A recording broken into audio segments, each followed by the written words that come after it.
నమస్తే అండి, అందరూ ఎలా ఉన్నారు? మేమైతే చాలా బాగున్నాం. మేమైతే తిరుచెండూరు వచ్చామని చెప్పాను కదండి. డైరెక్ట్ రాజమండ్రి టు తిరుచెండూరు అయితే ట్రైన్స్ లేవు. సో చెన్నై వచ్చి చెన్నై నుంచి అయితే తిరుచెండూరు వెళ్ళాము. ఈ వీడియోలో మీకు తిరుచెండూరు విశేషాలు అండ్ అక్కడ నుంచి మేము మధురై ఎలా వెళ్ళాము అన్నది డీటెయిల్గా చెప్తాను. ప్లీజ్ లైక్ చేసి, షేర్ చేసి, సబ్స్క్రైబ్ చేసి, కమెంట్ కూడా చేయండి ఫ్రెండ్స్. ఇప్పుడు మేము తిరుచెండూరులో మా యాత్ర ఎలా జరిగింది చెప్తాను. చెన్నై టు తిరుచెండూరు ట్రైన్లో వచ్చాము.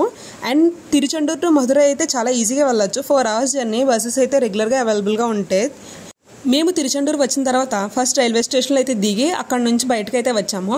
బయటకు రాగానే బస్ స్టాప్ అయితే దగ్గరలో ఉంటుంది. బస్ స్టాప్ టు టెంపుల్కి జస్ట్ 10 రూపీస్ అయితే ఛార్జ్ చేస్తారు. టెంపుల్ నియర్ బై అయితే డ్రాప్ చేస్తారు. అక్కడికి వెళ్ళిన తర్వాత దేవస్థానం వారి రూమ్స్ ఉంటాయి. 50 to 500 రూపీస్ వరకు ఛార్జ్ చేస్తారు. ప్రైవేట్ హోటల్స్ కూడా ఉంటాయి. మేమైతే ప్రైవేట్ హోటల్లోనే స్టే చేసాం. టెంపుల్ టు బస్ స్టాప్కి దగ్గరగా ఉండాలని. బస్ స్టాప్ నుంచి అయితే బై వాక్ వెళ్ళిపోవచ్చు. మేము స్టే చేసిన రూమ్ దగ్గర నుంచి స్ట్రైట్గా వెళ్తే టెంపుల్కి చాలా దగ్గరగా ఉంది.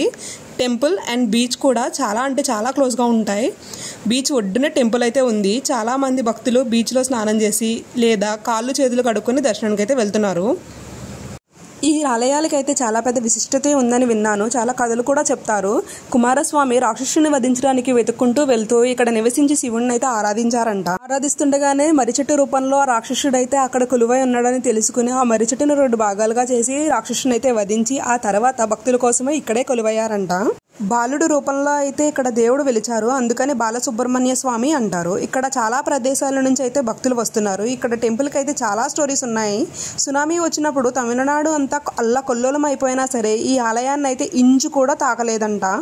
సముద్రం ఒడ్డున ఉన్నా కూడా ఏమీ అవ్వలేదంట. ఇంకా 2 కిలోమీటర్లు వెనక్కి అయితే వెళ్ళిందని కూడా చెప్తున్నారు.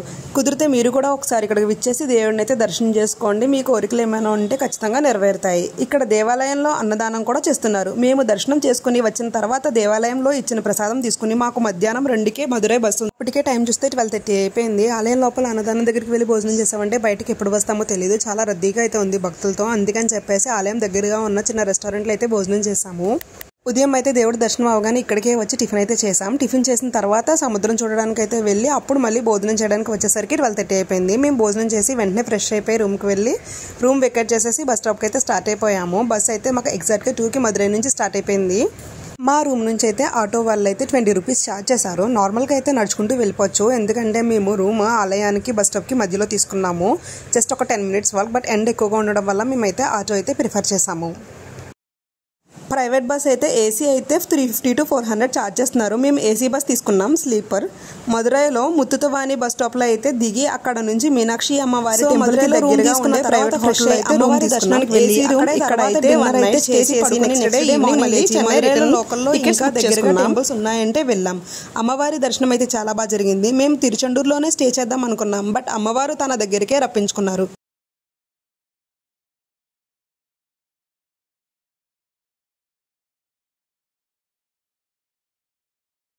మాకైతే 2 చోట్ల కూడా చాలా బాగా దర్శనాలు అయితే జరిగాయి. మధురైలో అమ్మవారి దర్శనం చేసుకున్న తర్వాత మధురై చుట్టుపక్కల గ్రామాలకు అయితే వెళ్ళాము. తిరుపాకొండరం అండ్ ఇంకా చాలా ఊర్లు అయితే వెళ్ళాము. అవి కూడా మీకు వీడియోస్లో అయితే అప్లోడ్ చేస్తాను. ప్లీజ్ లైక్ చేసి, షేర్ చేసి, సబ్స్క్రైబ్ చేయండి.